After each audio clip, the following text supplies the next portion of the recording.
আমি আমার লেখা ছোট গল্প সাদা হাতি পর্ব ৩ পড়ছি। আশা রাখছি ভালো লাগবে। গরুর মাংস দিয়ে ভাত খাবার পর কেয়ার জন্য একটা অন্যরকম মায়া লাগতে শুরু করলো করিমের। মেয়েটি কি কোনো জাদু করেছে মাংস তরকারিতে, ভাবে করিম। এসব তন্ত্রমন্ত্র জাদুটোনা বিশ্বাস করে না সে। আজ মনে হলো হয়তো এসব আছে, নইলে কেয়া মেয়েটিকে এত মায়া লাগছে কেন। ঘুম আসছে না কিছুতেই। এদিকে কারেন্ট এখনও আসেনি। করিম দরজা তালা দিয়ে বের হলো। মোড়ের দোকানে যেয়ে চা খেলে ভালো লাগবে ভাবে সে। হঠাৎ একটি মেয়ে কোত্থেকে দৌড়ে এসে ওকে বলল, ভাই আমাকে বাঁচান। করিম মেয়েটির হাত ধরে রুমে নিয়ে এলো। হঠাৎই কারেন্ট চলে এলো। করিম বলল, কে আপনি? মেয়েটি বলল, আমি বিয়ের আসর থেকে পালিয়ে এসেছি। আমার প্রেমিক যেখানে থাকবে বলেছিল সেখানে নেই। আমার গা ভর্তি গহনা দেখে গুন্ডা লেগেছে পেছনে। করিম দেখল মেয়েটি বিয়ের সাজে সজ্জিতা হয়ে আছে। বলল, এখানে বসে থাকলে আরও বিপদ। আপনি কাপড় পাল্টে ফেলুন, আমার শার্ট আর প্যান্ট পরুন, আর গহনাগুলো এই ব্যাগে ভরে ফেলুন।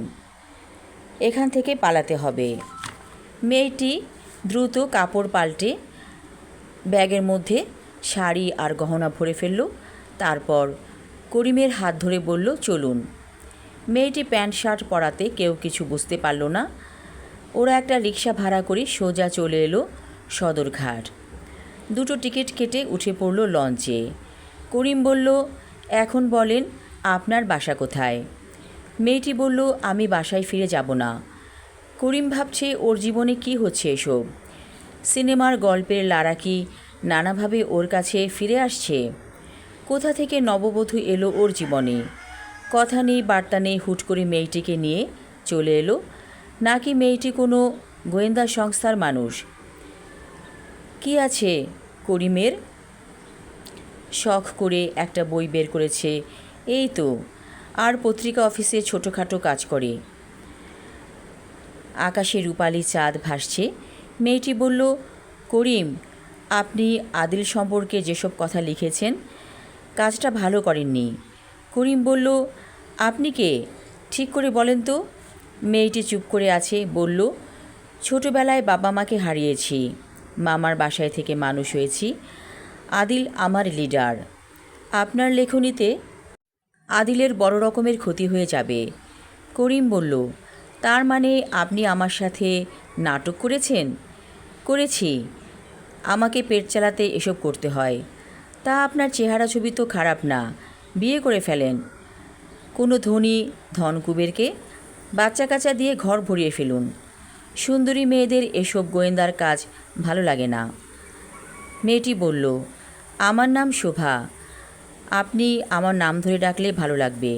করিম বলল, এই যে আমরা লঞ্চে ভাসছি, পরবর্তী মিশন কি আপনার? দয়া করে বলবেন। আমি আপনাকে নিয়ে একটি ছোট রুম ভাড়া করে স্বামী স্ত্রীর মতো থাকব। কিছুদিন দুজনকেই গা ঢাকা দিতে হবে। আপনি কেন গা ঢাকা দিবেন? সমস্যা তো আমার।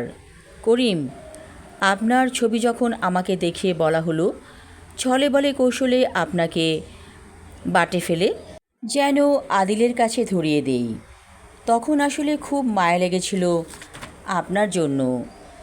আপনাদের লাইনের মেয়েদের কি কোনো মায়া আছে?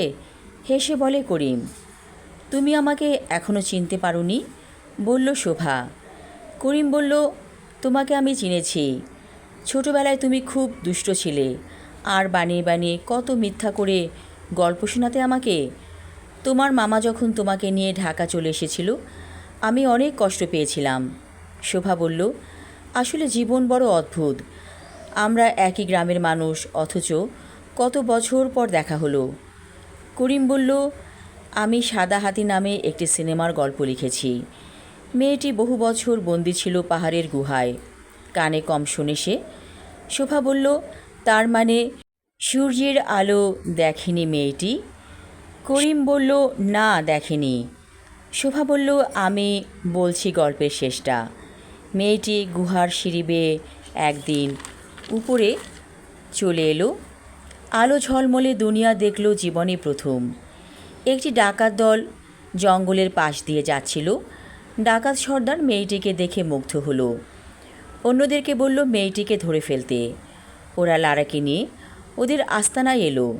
ডাকাত সর্দার মেয়েটির সুন্দর রূপ যৌবন দেখে অবাক হয়ে গেল। কিন্তু ওই দলে একটি যুবক ছিল, সে লারাকে দেখে ভালোবেসে ফেলল। কোনো রকমে লারাকে নিয়ে সে পালিয়ে গেল। দূরে নীল সমুদ্র।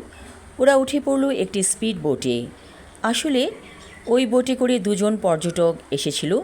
ওরা বোটটাকে বেঁধে রেখে জঙ্গলে ঘুরছিল, আর এই সুযোগটাই নিয়েছিল যুবক প্রেমিক। ওর নাম সেলিম। স্পিডবোট ভাসছে নীল সমুদ্রে। অপূর্ব সুন্দর জলরাশির দিকে অপলক চোখে তাকিয়ে আছে লারা। দূরে ওরা দেখল একটা বড় জাহাজ। ওরা হাত ইশারা করে জাহাজটাকে থামালো। মাঝ সমুদ্র থেকে লারাকে নিয়ে সেলিম উঠে পড়ল জাহাজে। নতুন জীবনের স্বপ্ন ওদেরকে হাতছানি দিয়ে ডাকছে। করিম মুগ্ধ হয়ে শুনছিল এতক্ষণ। বলল, চমৎকার বলেছ। এই সিনেমা তো সুপার ডুপার হিট হবে মনে হচ্ছে। করিম, আমি আজীবন তোমার পাশে থাকব। আমায় রাখবে তোমার পাশে? করিম বলল, তাহলে আদিল তো তোমাকে মেরে ফেলবে। না, তেমন কিছু হবে না। আমরা দুজন কিছুদিন গা ঢাকা দিয়ে থাকব, পরে আবার তুমি নতুন করে কাজ শুরু করবে। ওদের চোখে এখন নতুন জীবনের স্বপ্ন। করিমের কাছে মনে হলো একদল সাদা হাতি সমুদ্রের পাড় ঘেঁষে হাঁটছে। ওর মনটা খুশিতে ঝলমল করে উঠল। আমি আমার লেখা ছোট গল্প সাদা হাতি পর্ব 3 এবং শেষ পর্ব পড়লাম। আশা রাখছি ভালো লাগবে। ধন্যবাদ।